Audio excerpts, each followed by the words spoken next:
Okay. Can we see the participants that are on here? Yes. You'll be able to see them on, hold on. You'll be able to see them on the attendees. Okay. But right now we don't have it. I was going to say we don't have it to where people can ask questions unless you want them to be able to do that.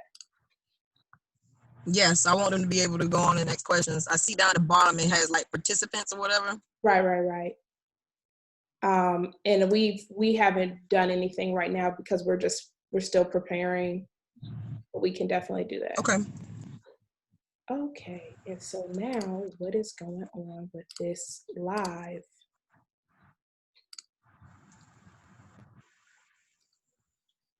All right, why is it not letting me do it? Hold on one second. Oh, I think it is letting us do it.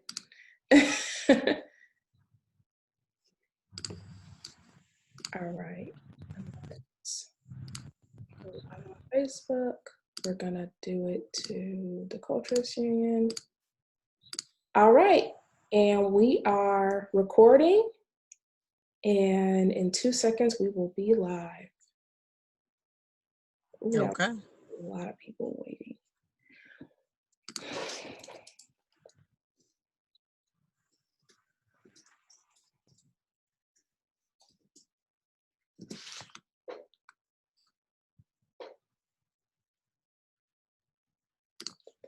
And we are live. Okay, thank you everyone. I appreciate you guys rocking with us during our technical difficulties. It is me, LB Elm, again. I am the founder of the Culturist Union, and I have my partner, Leonora Moore, with me. And we are so elated to present Miss Mahogany Westland Bowers, who is the hustler of all hustlers. She is Savannah's own voice of the people. She is the director. She owns the nonprofit Blessings in a Book Bag, and she is currently running for District 3 City Commissioner. And she is going to tell you all that she knows about being a creator and how to get paid for your talent. And so without further ado, I'm going to let her start the show. So thank you. Thank you so much for having me. Thank you all for coming on. One of the biggest things that I think is important in the first note and the first rule is find out what you're good at. Find your niche market.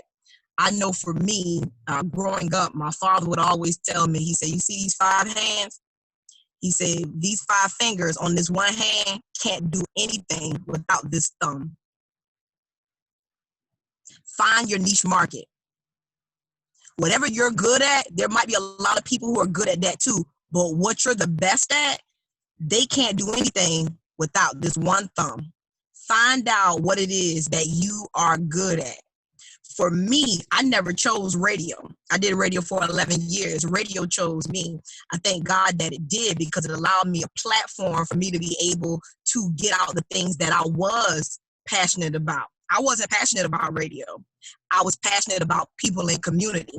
And what that platform did is allow me the opportunity to continue to be passionate about my community and get information out to my community and be that voice for my community. So that was one of those things where people always told me, your voice is different. I never paid attention to it. Never in a million years. In the morning, about 6 a.m., 5:30, I sound like Barry White's little sister. But that same deep, smoky, husky voice is the voice that when I go through a drive-through now, people don't see my face and they automatically go, is that Mahogany? Because that voice resonates. You'll never see a dollar bill walk into a voting booth, but people walk in the voting booths. You have to capture the person, is what I'm saying. My voice, my talent, my thumb, my niche market was my voice. So how could I, at that point, use my voice to make sure that not only am I being good for my community and using my platform the way that I need to, but also I got bills. So the radio station allowed me that platform where then I had to discover ways on how to manifest what I wanted, but also what I needed. So then came the endorsements. A lot of people, when they do radio or they have any type of public forum, if you're a female, you have to be extremely careful. And the reason why is because as a female, if you do something wrong one time, you've been doing it forever. Oh, they've been doing it. She been, like it doesn't matter. As a woman, you have to be extremely careful, black or white. When you're a woman, you have to be careful about what you say and what you do because it's analyzed twice. Okay? So as a woman, what I understood was in this entertainment industry, I never wanted to have the cliche hosting at clubs, doing the strip shows, like all of those different things that usually in entertainment, that's what you do. That's how you make your money. Like we would get paid $250 to show up for 2 hours. Kiss baby, shakes hands. That's it. But that's an easy $250 or more. When I was in the radio industry and I would do a walkthrough was easily $150. And that's just me walking through. And don't let me have to go across the bridge to Carolina. Oh, that's a whole different state. So I say that to say that you have to understand where you are and what your market is, and you have to figure out how you can capitalize on that, but still making sure to stay true to yourself, and also where's that longevity. I knew starting out in the radio game 11 years ago that the longevity was not in the quick money of hosting clubs every Thursday, Friday, Saturday night. I knew that I wanted something more that had a little more longevity, and being a family brand is what allowed my money to grow. So instead of me making, say, that $250 on Friday, every Friday night, I received an endorsement deal from Publix. That endorsement deal was 6 months, guaranteed money, contract signed. Long money and quick money are two different things. Rule number 1, find your niche. Find your thumb. Rule number 2, whatever it is that you're doing, make sure that it's long money, not short money. Short money does not last. Long money does. Find the longevity in what it is that you do. The third thing is I was consistent. And as simple as that sounds, my brand is consistent. Every morning, I'm going to post my inspirational. I wrote a book of inspirationals. It's not something that I pulled out of the air. It was something that I just had that platform already, and I built on top of that platform. But I have been consistent at writing quotes every day, Monday through Friday, in the morning before double digits hit. I had already been doing that 3 years prior. I had already been feeding kids 10 years prior. I had already been a community figure in the community doing things with my organization or other people's organizations. I had been doing that prior.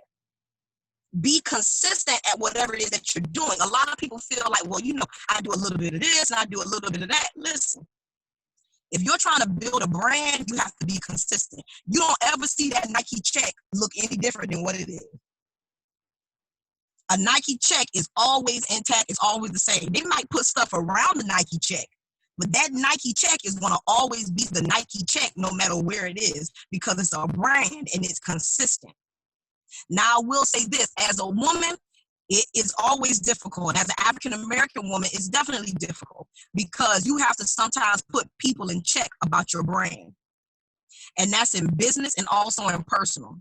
Business-wise, there will be people who will try to get your brand and sway it to what it is that they want it to be to fit them.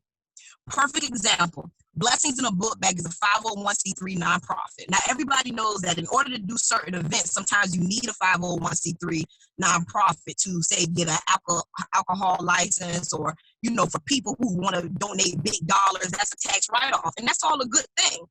But there was a time where I had to make a decision where I was about to receive one of the largest sponsorship checks that Blessings in a Book Bag had ever received. It was $10,000. Now, that might be crumbs to somebody else, but to me, that's a lot of money. because we don't receive any federal grant money. Okay. And the reason why is because we want to be able to serve without boundaries. Okay. When you start taking federal money, then at that point, there's certain boundaries and things that you have to, protocol and procedure that you have to follow. And that's okay. There's nothing wrong with that. It's just not for blessings in a book bag. We want to be able to serve under the bridge at 8:00 at night if we need to. Or we want to be able to meet a mother at the Greyhound bus station at 3:00 in the morning if she's running from a situation in South Carolina and she just needs something to hold her and her child over until they get to Alabama at her mama house. Now, I'm not talking about situations that I saw on TV. I'm talking about things that we have done. With that being said, with Blessings in a Book Bag, we had a sponsorship for $10,000. I had to change one thing, and we will receive that $10,000. The sponsorship was a Christmas toy giveaway. The flyer couldn't say Christmas.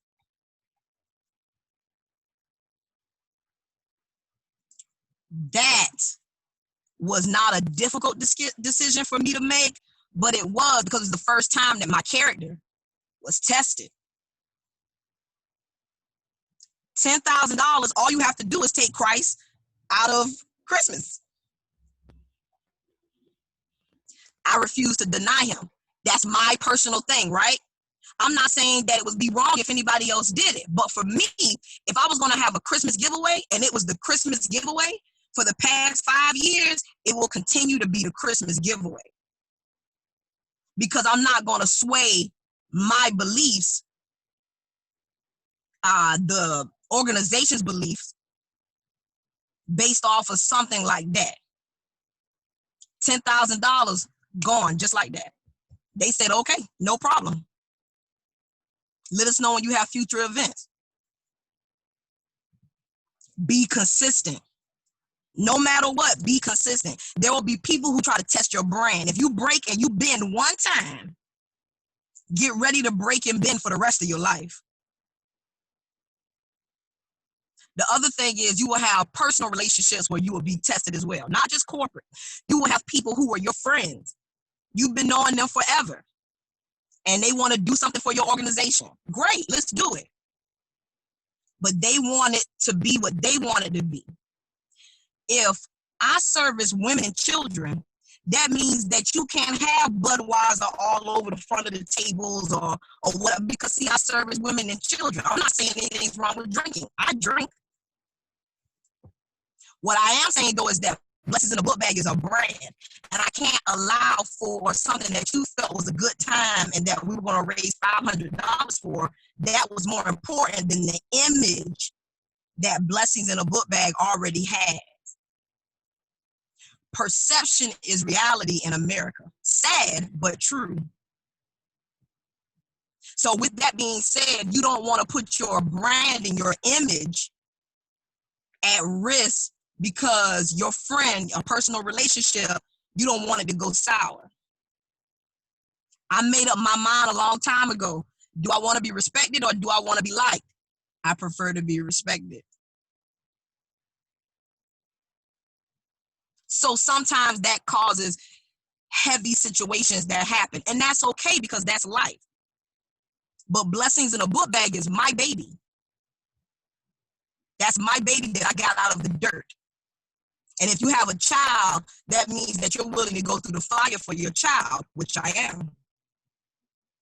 Be consistent. Rule number 1, find your niche, find your thumb.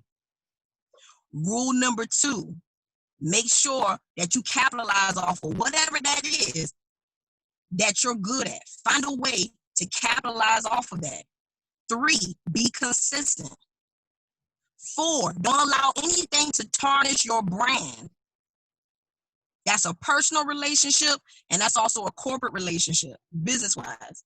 Don't allow that to tarnish whatever brand it is that you're being consistent at building. I would say, lastly, one of the biggest things is not only do you need to be consistent, but you need to stay in people's faces. A lot of people like to say, God, every time I see you, you with some kids, or every time I see you, you in the community, or every time, the same people who are rolling their eyes are the same people who are on Facebook struggling. You wouldn't be able to see me aggravating your nerves if you wasn't on Facebook. So clearly I'm doing something right by staying in people's faces, because you're one person that feels like I'm annoying, but there's another person who's following me and who's admiring me. There's another person who's following me and who is being innovated by what it is that I'm doing and saying, you know what, I'm motivated now to start that business. I'm motivated now to leave that job. I'm motivated now to go into my community and start this program. I'm motivated now to be able to sacrifice and discipline for what it is that I want. I'm going to stay on social media and I'm going to keep posting these receipts, because that's all social media is. It's a track record of your receipts. So ladies, I will say this. Be careful about your receipts that you are leaving, because receipts are a backlog. I had a female banker ask me one time, I came in and a teller that I knew, I'm old school. So like I don't drop my check off in the little slot. No, I go into the bank, okay? I'm old school. I want to talk to the people. Hey, how you doing? How your mama doing? All right, good to see you, okay? That's me, right? So a young lady, she had to be about, I want to say maybe 32, 2 kids. I knew her from the bank, really well from the bank. She had been a teller there for a year. So she felt it was comfortable enough to ask me a question. She said, Mahogany, let me ask you a question. She said, do you think the way I dress is inappropriate? I said, why do you ask me that? She said, well, I got called into the office and, I had a meeting. She said they were saying that, I wasn't in proper dress code. But when I looked at the dress code didn't say anything about, length of nails or, how your hair had to be. It said a professional dress. I'm wearing a cardigan and some slacks. Like, how much more professional do I have to be? And I told her something.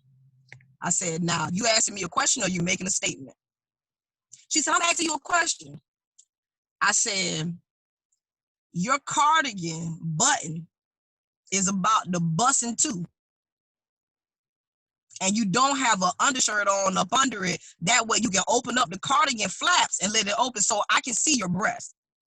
I said, your hair, you have on a wig.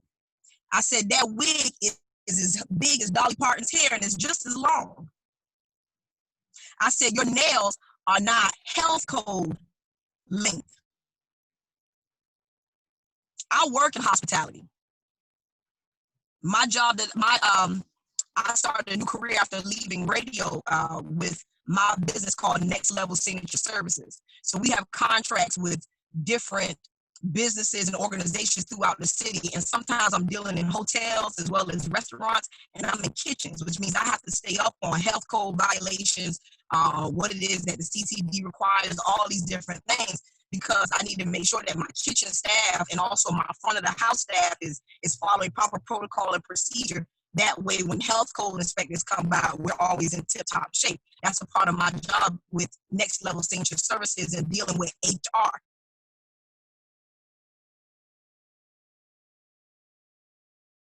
You really want to be careful about certain things that you wear, because she had on slacks, but the slacks were tight.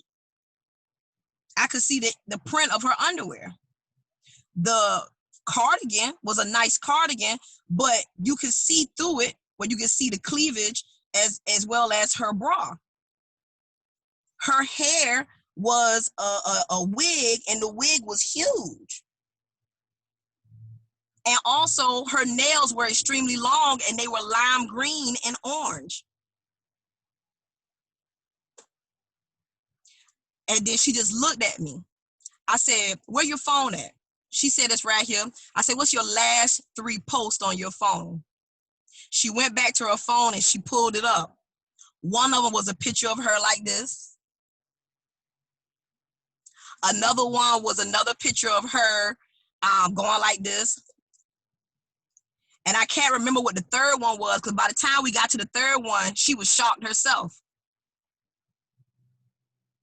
Social media are your receipts. They never go away, ladies, not in the days of screenshots. People can screenshot anything. Be very careful about how you carry yourself. If you're a brand, that means that the way that you see me on Monday, on Saturday night, you see me the exact same way. You want to have fun? Go out of town. But in Savannah, whether you see me on at Otis Brock Elementary on Friday and Saturday night, you see me at 201 Lounge, you go see the same person. And if I take a picture, I might be out, I might have a drink, but you won't ever catch me with a drink in my hand when I take a picture. We live in America. Perception is reality. Sad but true. So I have a question for you. For those who have a passion and want to start connecting with people in Savannah area to get these contracts, to start networking more, to be more visible, what advice do you have for them? You have to be consistently out here.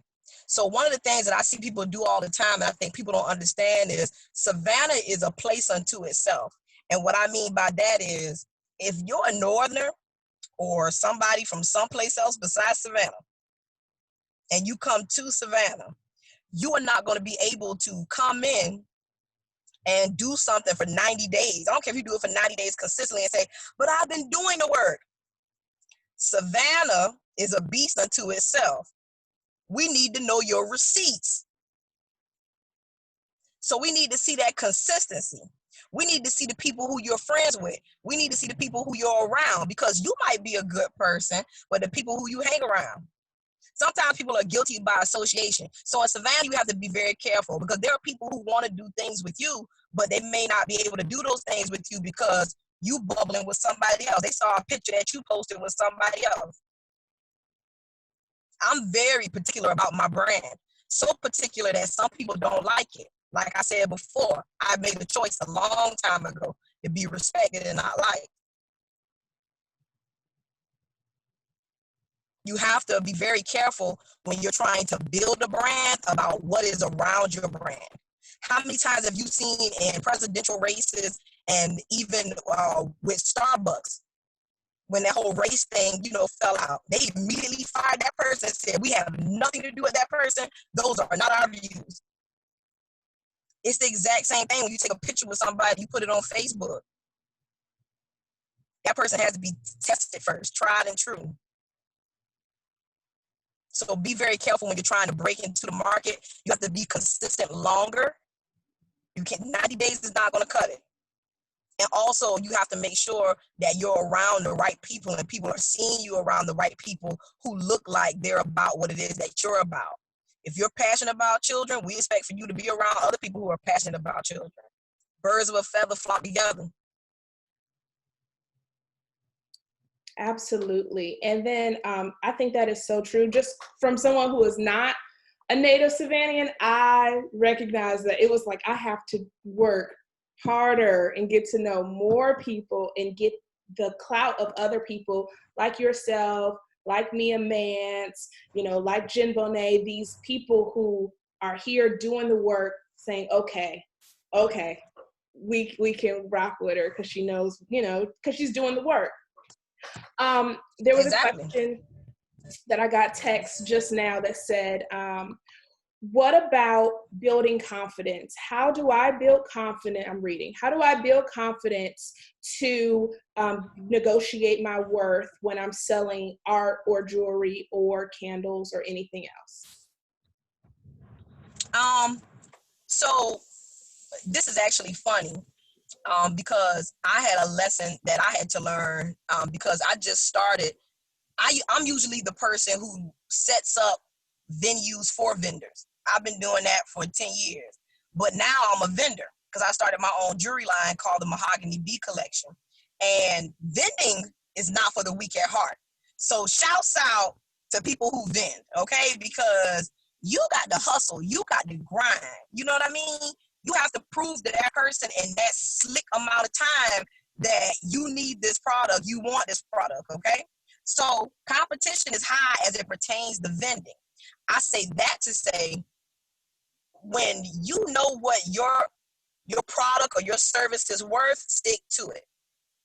I made a mistake earlier this year. I purchased a booth. It was my first time vending at the Black Heritage Festival.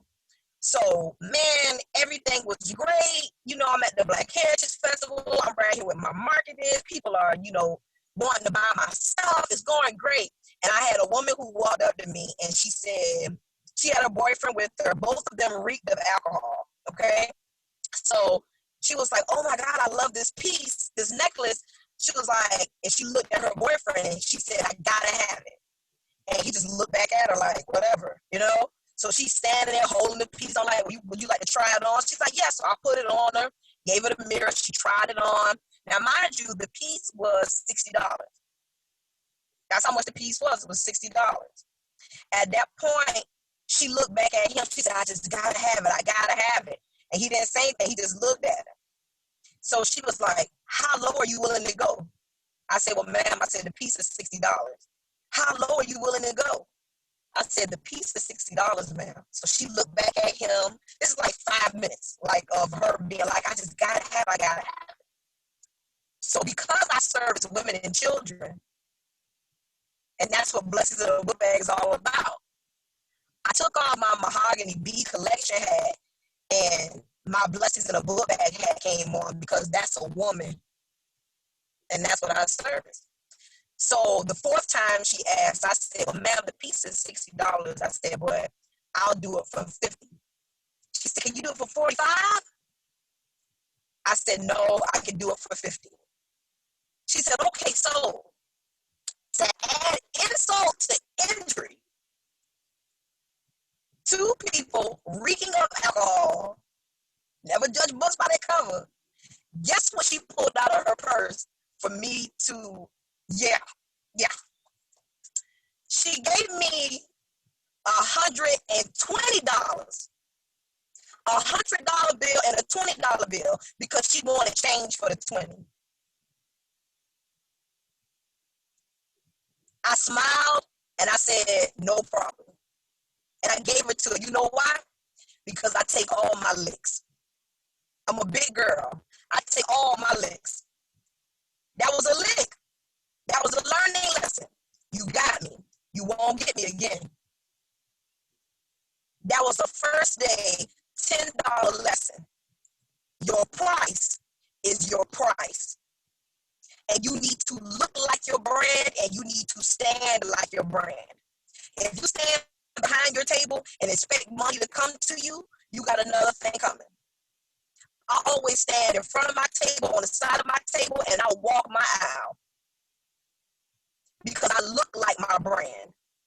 I believe in my brand. If you don't believe in your brand, you can't set those prices. And those are things that are going to intimidate you when it comes to you having to set a price. So you have to be careful about those things. So that would be the suggestion that I give you, which is 1, never judge a book by its cover. You don't know what somebody's got in their pockets. 2, whatever your price is, that's what your price is. 3, you have to look like your brand and stand like your brand. Those 3 things are going to allow you to be able to ask for what your painting is worth. But if you're scared to ask for $100 for your painting, you're not going to get it. And stop showing up to vendor events looking casual just because you vending. I look like a damn movie star when I go to vend because I want to look like my brand and I want to stand like my brand. We live in America, which means people are attracted to shiny things. It's just marketing. Absolutely. The last question that we have for you is, Corona, COVID-19 has everyone in a frenzy right now. Schools are shutting down. Businesses are shutting down. For creators, for people who vend, what tips do you have on how to maintain your exposure and how to maintain your meal ticket? All right. One of the things I would tell people is stop living beyond your means. If you know that you're an artist and you know that you don't have that 9-to-5 job, stop living beyond your means. I grew up on ramen. I still eat ramen. I don't have to eat 3 times a day. Like, you trying to live a lifestyle that, who says that that's the correct lifestyle? In America, they tell you you're supposed to drink cow's milk. It's one of the worst things you can drink. So stop trying to live up to what society standards are or what your friends or your parents say you should be. Live within your means. So that means if you got to stop going out to eat and you got to cook at home, then do that. If that means that you are going to go and buy those shoes online this weekend, you can't get them this weekend. You go be okay. You got plenty of other shoes. If that means that you are going to Jazz in the Gardens, sell that ticket. Or either you can't go again. You're not going to get in the car and use that gas money to go. Like, you have to live within your means. That's the first thing I would tell artists. The second thing that I would tell artists is make sure that you're constantly putting your brand out there. So that means website. That also means social media. Right now is the time for you to start doing deals. 2 for 1. You need to move this weight. So 2 for 1. 20% off sale. I don't care what it is. Some money is better than no money. Or as my father would say, snowball is better than no ball. Absolutely. I think that's true. I think right now with COVID-19 happening, everyone is sitting at home. This is the perfect time to be on social media. This is the perfect time to be pushing your website. This is the perfect time to be creating your blog or vlog or anything else, you know. They are there for the taking, so just go ahead and take it. So thank you for your wise words, your advice. I appreciate you. I appreciate you. This is the second time you came through for me and my brand. So thank you, thank you, thank you. And we are about to log off. So I appreciate you again. You are more welcome. Not a problem. Thank you so much for having me on. I support you, baby, and what you got going on. When you call me, I'm coming. Thank you.